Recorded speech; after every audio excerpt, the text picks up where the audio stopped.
Everyone, VHK Barad cooking ચેનલમાંથી બોલું છું। આજે આપણે બનાવીશું મગ, મઠ અને જુવારનો પુલાવ। મઠ, મગ અને જુવાર ત્રણે મિક્સ કરીને તેનો પુલાવ બનાવીશું। આ રીતે પાણીની અંદર આખી રાત પલાળી રાખીશું, તેને ઢોકી દઈશું। જુવાર, મગ અને મઠ પલાળીને આખી રાત પલાળી રાખ્યા હતા, એના પછી બાફીને પણ તૈયાર કરી દીધા છે। સરસ રીતે બફાઈ ગયા છે। કટિંગ કરીને ડુંગળી, ટામેટાં અને મરચાં તૈયાર છે। રાઈ, મેથી, ધાણા જીરું,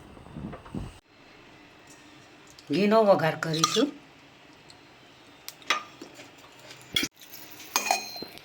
લીલા મરચાં એડ કરીશું।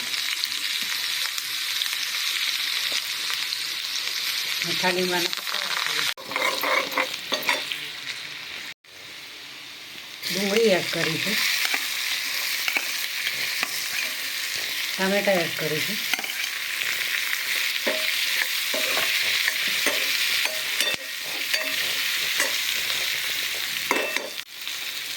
મીઠું એડ કરીશું।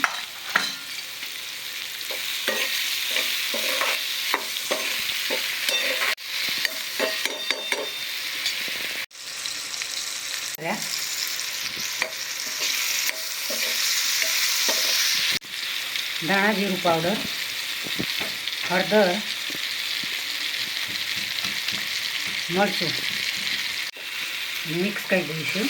બાફેલા મગ, જુવાર અને મઠ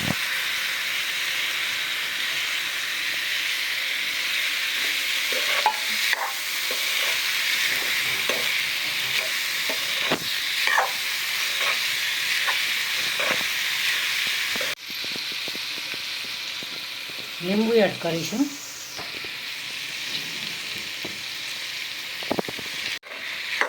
પુલાવ તૈયાર છે, ગેસ બંધ કરી દઈશું।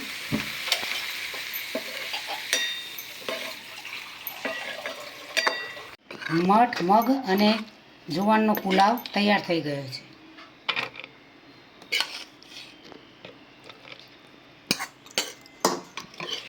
ધાણા એડ કરીશું।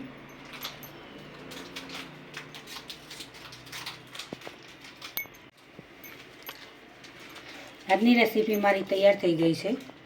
મગ, મઠ અને જુવારનો પુલાવ ખૂબ જ સ્વાદિષ્ટ બન્યો છે। આ રીતે તમે મિક્સ કરીને, કઠોળ મિક્સ કરીને પુલાવ બનાવો તો ખૂબ જ ખાવાની મજા આવતી હોય છે। તેમાંથી અનેક વિટામિનો મળતા હોય છે, ખૂબ જ ભરપૂર પ્રમાણમાં વિટામિન હોય છે। સારી એવી શક્તિ અને તાકાત મળતી હોય છે કઠોળના આ રીતે પુલાવ બનાવીને ખાવામાં। લોહી તત્વ પણ ખૂબ વધતું હોય છે। તો મિત્રો, આજની રેસીપી તમને જરૂરથી મારી ગમી હશે। મારી ચેનલને સબસ્ક્રાઈબ કરજો, મારા વિડીયોને લાઈક કરજો, શેર કરજો, બને તો કમેન્ટ કરજો। ચાલો મળીશું ફરી નવી રેસીપી સાથે। બાય।